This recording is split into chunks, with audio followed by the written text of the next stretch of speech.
Hello, everyone, and welcome to another episode of Off the Hook with Matty D. I am your host, Matt DiNardo. And a while back, I had the pleasure of taking a little trip with my family down to the Keys. And in planning for that trip, my wife said, "Aren't you going to go fishing? You've always wanted to fish the Keys." And I looked at my wife and I said, "But it's a family vacation." She goes, "It's a vacation for you as well." So I talked to a friend here who's a guide back in Virginia, Simone, and I asked him, I said, "Hey, Simone, do you know any guides in the Keys?" He goes, "If you're fishing the Keys, there's only one guide that you want to grab, and his name is Mike Odell." So I reached out to Mike and I said, "Hey, look, it's really short notice. I don't know if you have any availability." And he said, "Actually, I do have a few spots open." So I hooked up with Mike. We had a phenomenal outing. And at the end of it, I said, "Hey, Mike, I do this podcast called Off the Hook with Matty D. Would you want to come on and talk about your fishery and everything?" He goes, "Absolutely." So without further ado, there he is, Mike Odell. Thanks so much for joining me, Mike. Truly, once again, thank you for the day out. It was incredible, really. I mean, I know we might not have gotten to a lot of fish. It was kind of a finicky day, but it was awesome being with you. Well, yeah, thanks for coming out with me. It was Yeah. nice meeting you. And yeah, the conditions were a little, I mean, they weren't terrible, but some days are harder than others. Yep. That's for sure. It's called fishing, I mean, it's not called catching, right? So, Yeah. but your patience and your expertise in different areas was incredible. And I mean, I was really impressed with everything. And so thank you for that, for sure. Let's kind of get into this a little bit. When did you start fly fishing? How did you get into fly fishing? And then finally guiding? Well, yeah, so started fishing early on. I grew up in Michigan, kind of near Ann Arbor. Back then it was a lot of farmland, and grew up on a little lake. And yeah, bluegills, crappie, bass, pike, catfish, carp ever since I was probably 3, 4 years old. My dad was a fisherman. Always had a fly rod or two kicking around the garage. He wasn't an avid fly fisherman, but we had always had like a setup in the garage, and kind of started catching panfish on poppers. Kind of learned to cast a little bit, and then kind of put the fly rod down for a long time. I probably did it a bit between like 7, 12, 13, 14 years old, and then Right. got really into snowboarding, skateboarding, playing sports. And my parents moved to Florida in 1998. I moved to Colorado. And believe it or not, I really didn't fly fish that much for the time I was there. Interesting. But as I would go back and visit my family, I fished a lot with my dad. I had an uncle that fished growing up in Michigan. So it was on the water a ton, fishing for, all the Michigan stuff. Right. And then, got introduced to Florida when my parents moved there. And that's when I picked the fly rod up again. And once again, kind of doing bass, that sort of thing. And I moved to Lake Tahoe in 2002. And as soon as I moved there, for some reason, I fished with my dad. I actually had an injury, a knee injury. I moved to Florida for 6 months, and I fished every single day. My dad lived on a lake in North Florida, Lake Russo, humongous bass. Just kind of got hooked again around 21. And when I moved back to Tahoe, a lot of the fly fishing in the streams around the lake, fly fishing was the thing to do. It was just a better, way to catch them. Right. And that's kind of when I picked up a fly rod in 2002, I believe. And that was it. I mean, it's been 20 something years since. And then when you were in Tahoe, is that when you started to fly fish, but did you also start working in an outfit and a guide? Did you start to guide there a little bit too? I did. I fished like crazy through the summers, and in the winters. And then, I don't know, I think it was about 4 years in, I started working at Tahoe Fly Fishing Outfitters there in South Lake Tahoe. Right. And I was there, I worked in the shop, learned a lot from some of the other guides there. It's a great, great outfit. And a few years later, started guiding. And how was guiding out in Tahoe and those streams compared to, let's say, what you're doing now, fishing in the Keys? I mean, it's a completely different animal for sure. Yeah, completely different. I mean, hard to compare. Yeah, trout fishing. I mean, there's a lot of different water in California. I mean, we had steelhead fishing, we had, bass fishing, striper fishing, a lot of different things. Striper fishing, probably be the closest comparison. But you know how fishing goes. Like, you start out on small streams, you're catching small fish, and then big thing. I think I came to the Keys for the first time in 2006 or 2005. I'd fished Florida before, but not in the Keys. Hmm. And fished with a good friend of mine, who's now a good friend of mine, but didn't know him at the time, Captain Paul Fizzacaro. And then, yeah, I saw tarpon for the first time and was like, holy cow. And got back to Tahoe and then discovered the carp fishery um, in Carson City area. And I mean, it was a lot like fishing tailing reds and tailing bonefish. I mean, it was super hard to catch them. Right. The fish would tail on the mud flats. And so I got hooked on that. I probably spent more time carp fishing when I wasn't guiding than trout fishing for a little while, and just kept fishing. And then after California, did you do a stint when we talked about? Did you went to Alaska for like a one season or something like that?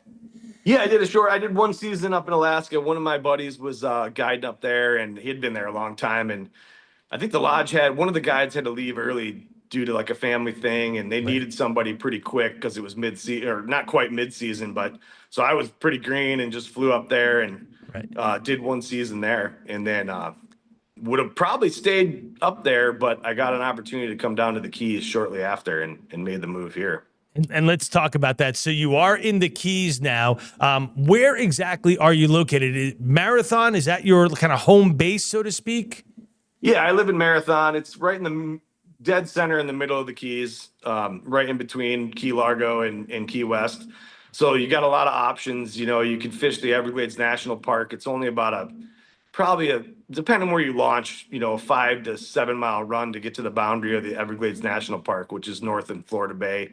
And then you have all the, Marathon 7 mile bridge flats, and then the Big Pine Key backcountry, and then even south of there, towards Key West. And you developed a guide service right on charters. How long has that been in existence now? I've been guiding the Keys for 14 years. I've been doing it completely solo. I think this is my ninth season. And obviously, an amazing fishery with so many different fish to go for. What are the different seasons and types of fish that you can target at those differences? Like when I was with you in July, we went for bones and permit and tarpon, but there's other fish at different times of the year we were talking about. Yeah, for sure. I mean, if you so summertime, definitely, big tarpon are still around, small tarpon, bonefish, permit. And then if you head north into the Everglades, the red fishing and the snook fishing can be really good. And all of those species are year round, but there are times a year that are better for each one. Um, I would say, wintertime, I probably spend a little more time fishing the Everglades Park area. Mm-hmm. The snook and reds, if you do get a cold front, they can be a little more forgiving. There's tarpon there, year round. You have other species, barracuda, jacks, sharks, sea trout. There's quite a variety of things to chase year round. And the tarpon can range ginormous to the juveniles depending on the season. Is that kind of how that helps? Yes. Yeah. Year round. I mean, you can catch a big tarpon, a big one saying probably 70 to 120 pounder. And then they get bigger than that. But any month of the year, Mhm. there are big tarpon. There's the peak season for big tarpon is probably March, April, May, June. Okay. But a month or so on either side of that, depending on the weather, just like all fishing. If you get hotter weather early, it can kind of kick things off. If it stays cooler later, they'll stick around longer. But that's kind of the peak season for really big tarpon. Is that down in the Keys, or is that also at the Everglades Park? Well, the Everglades Park is the Keys. Oh, I see. Okay. Yeah, I mean, once you hit Key Largo, you're only running. I mean, you're driving maybe. Well, part of it is in the park, pretty much, and then you're only a mile or two from the park boundary, Gotcha. all the way till you get to about Duck Key, and from Duck Key, it's like a 4 or 5 mile run to get to the park boundary. So when we talk about the Everglades National Park, a lot of people think we're going, way up, but Yeah. it's not that far of a run to get to the actual park. Yeah, that's what I'm thinking. I'm thinking like you're really crossing a lot of water, getting up, into that southwestern section of Florida, which we always think about is the Everglades itself, but you're not in that area. The whole area you're saying is the Everglades Park.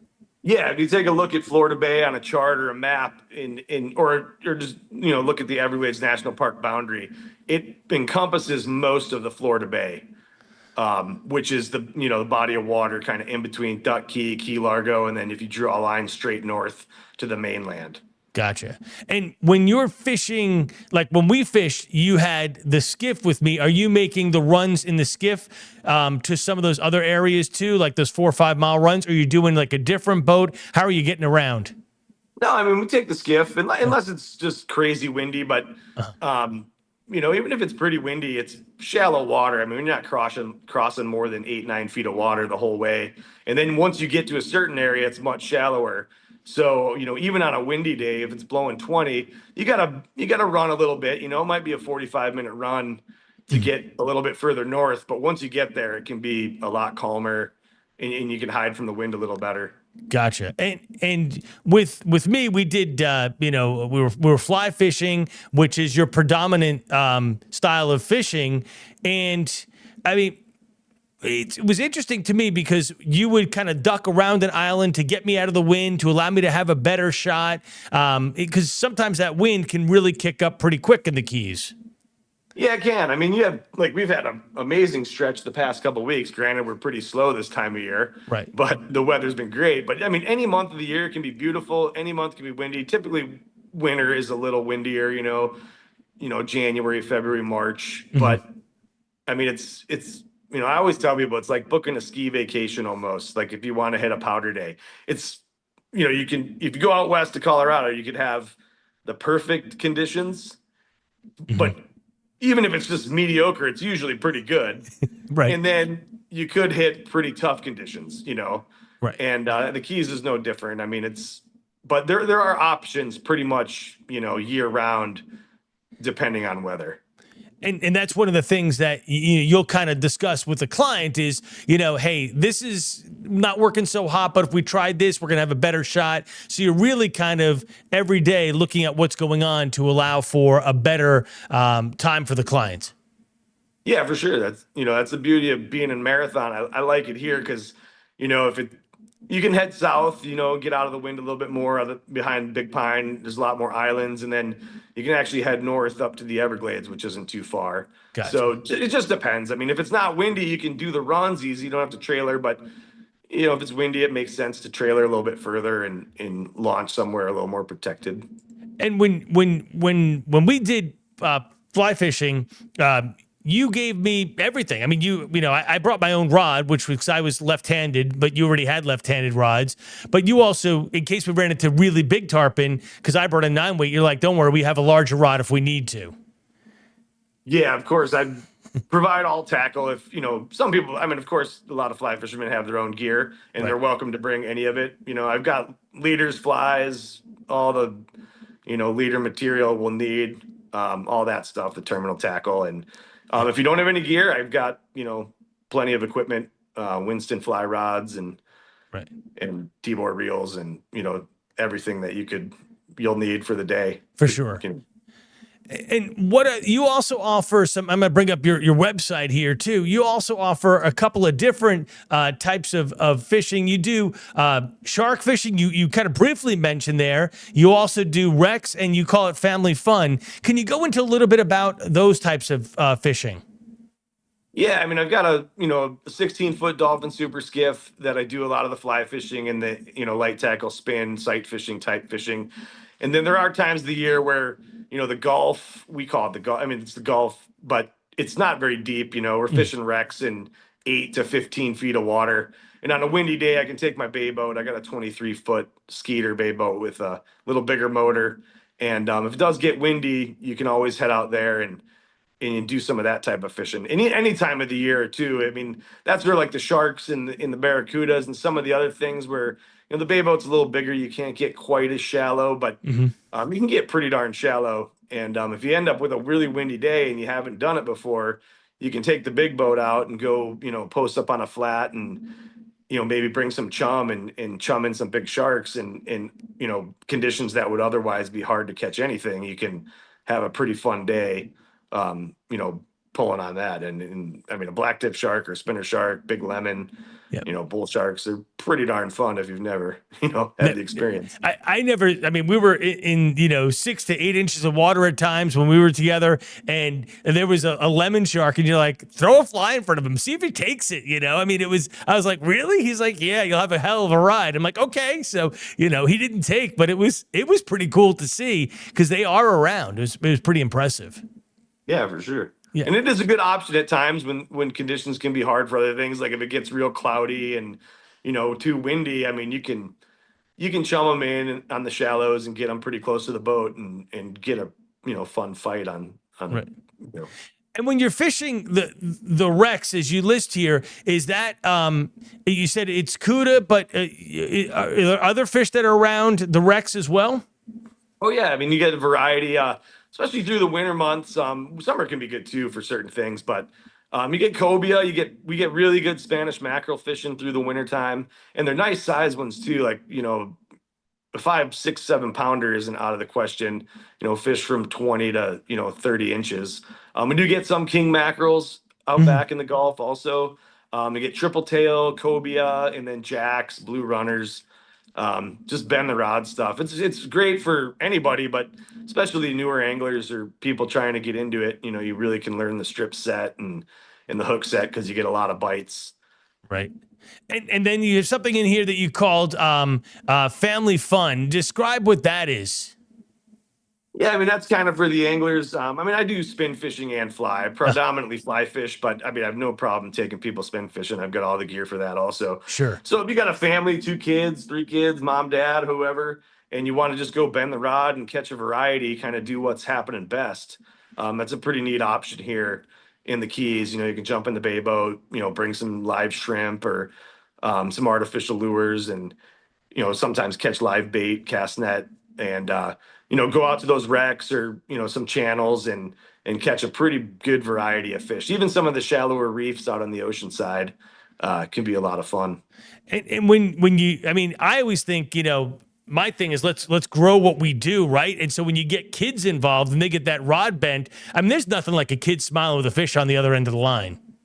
Oh, for sure. I mean, it's a great option, especially, I've had so many clients with their young, even, pretty young kids, 4 or 5, 6 years old. And I'll throw a 5 weight in their hand or a 4 weight, something they can cast a little bit. And, Right. You throw a chum block in, get on some of these wrecks, and, the kids are catching jacks and snappers and, mackerels, bluefish, all kinds of fun things to keep them busy and enjoy the day. For sure. So you mentioned that the late summertime, like the time we're in right now, is kind of a deadish time. When does your season really start to kick up then, Mike? Well, the fishing right now is definitely not dead. Oh, okay. This is a great time to be here. I mean, Gotcha. Fishing can change daily as anywhere, but Right. the fall is great. There's not many people down here. I mean, I was just talking to a buddy earlier, and I was like, man, it's been pretty slow for whatever reason. I'm still fishing, a bit, but So tourism is slow, not the fishing. yes, exactly. Okay, my mistake. Yeah. September, October, the kids go back to school mid-August, and you got hurricane season. People see that in the news, and it get a little nervous. But I mean, the weatherman. But Right. yeah, so it kind of keeps people from coming down as much. But the fishing's really good, and I do have a lot of clients that come in September and October because of that. And you're not going to find quite as many of the big tarpon, Right. but it can be great for the small, mid-sized tarpon. There's still some big tarpon. Great bone fishing, great permit fishing. I just went out 3 or 4 days ago on a fun fishing day. The weather was too good not to do it, and took a buddy up. We went way up in the Everglades Park, and we had some great snook and red fishing, and even caught a few tarpon. I mean, I was trying so hard with you, and you knew I was. I was like, I gotta try. And then of course the one I trout setted. Yeah, that's some days. You hope that they give you quite a few chances so you can get through that beginning, strip set. But Some days are tougher. It is for some days are tougher for sure. So I was really fortunate. Oh, so getting back to this thing. So okay, tourism's slow now. When does tourism pick up that you start to get booked pretty regularly? Is that beginning in like November, December, once hurricane season kind of sets aside a bit? Yeah, I mean, once it gets cold up north, a lot more people start heading down. November, mid-November, Thanksgiving really kicks it off. Uh, Kind of slows down a little for the couple weeks before Christmas with people down here, and then after, during Christmas and after Christmas, really when it gets busy, and we'll be pretty busy until the town will be busy until around mid-May. But I mean, it's not crazy. It's just that's when a lot of the folks from up north are down here. right. You know, Because we want to and escape people our winters, get to the exactly. nice, yeah, for And sure. it is great fishing. I mean, and then peak fishing times. You know, our busiest season. Like right now, I mean, I don't even think I have one day open in May. Wow. In the first week of June and the last 2 weeks of April. That's prime big tarpon fly fishing season. Although there were plenty of other times to come and do that. Right. Also that are not as busy.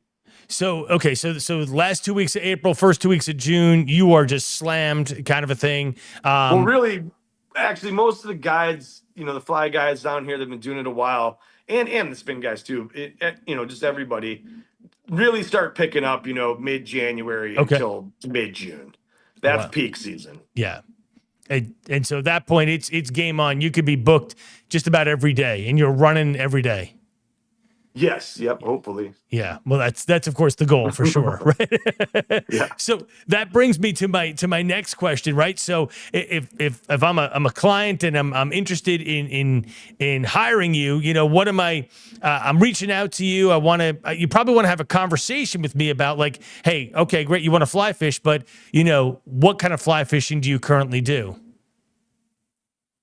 Oh yeah. I mean, yeah, I like talking with everybody that I book. And I rarely book anyone without talking to them. Sometimes a text here and there, but Right. um, yeah, you want to get an idea of like experience and that sort of thing. And especially if there's a lot of time ahead, Hmm. um, you want to kind of guide somebody, maybe have them do a little practice, Yep. just explain, what to expect as far as the quickness of the shots, the distance you want to cast. I mean, that's pretty important down here in the clear water for some of the species. There are things that are easier to catch, but permatarp and bonefish, even redfish and snook, it can be, a tricky cast, or it doesn't have to be super long, but Right. so it's nice to get an idea of, what the angler's capabilities are before you get started, and you can plan your day accordingly. Yeah, for sure. I mean, one of the things, we, like I said, we went for tarpon and bones and permit, and we saw a permit, and I think the closest it got was like 85. And I looked at you, I go, I know I just don't have that. Like I got 65, 70 max, and you go, try the hardest you can. And I did, and I think I was still about 10 feet short. But, it was cool to see him cruising on the flats. I was like, wow. And that's part of the thing. I love to see the experience of, the fishery and what's going on. It really is incredible to me. You have an amazing fishery down there. Yeah, it's definitely a special place. I mean, clear water, sight fishing. It's not Yeah, too many places in the United States where you can do that type of fishing. for sure. How long in advance should somebody reach out to you, Mike, if they're interested in booking with you? Well, I mean, I'll most seasons starting around December, I'll be pretty booked, March, April, May, June, and Okay. and most of July.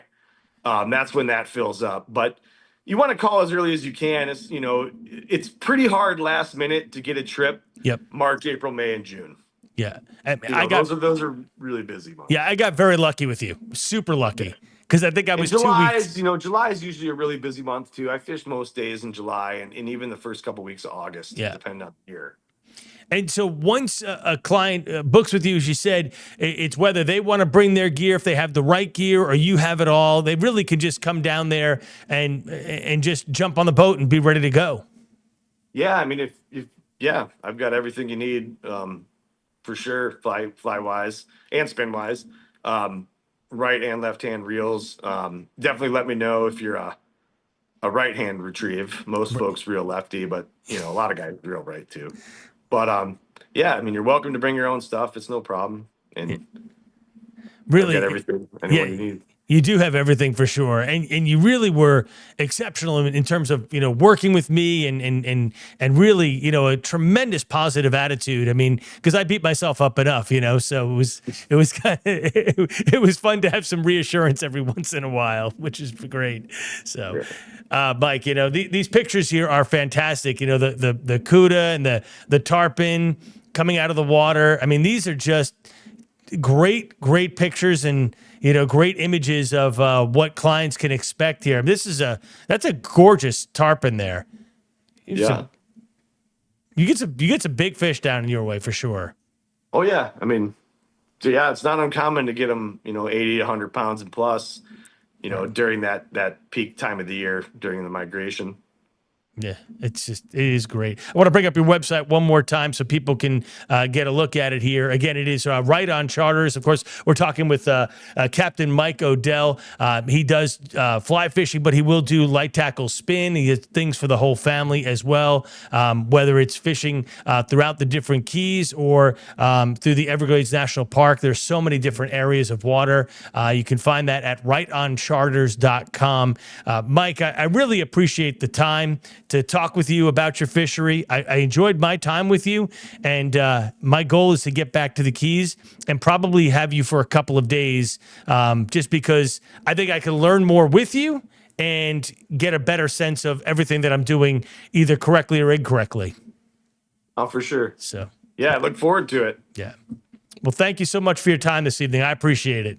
All right. Thank you, Matt. It was nice talking to you. Yep. Hold on for a quick second. Again, that was Mike Odell from Right on Charters. And again, let me give their website one more time, rightoncharters.com. All the information you need there on the types of fishing. We talked about that, from permit to tarpon, bone fishing, Everglades National Park, fun fishing, and more, rates and info. But of course, just reach out to Mike. There is a book now, and you can reach out to him and find out more. For now, again, that was Off the Hook with Matty D. Our guest today was Mike Odell from Right on Charters. We'll have another episode coming up next week.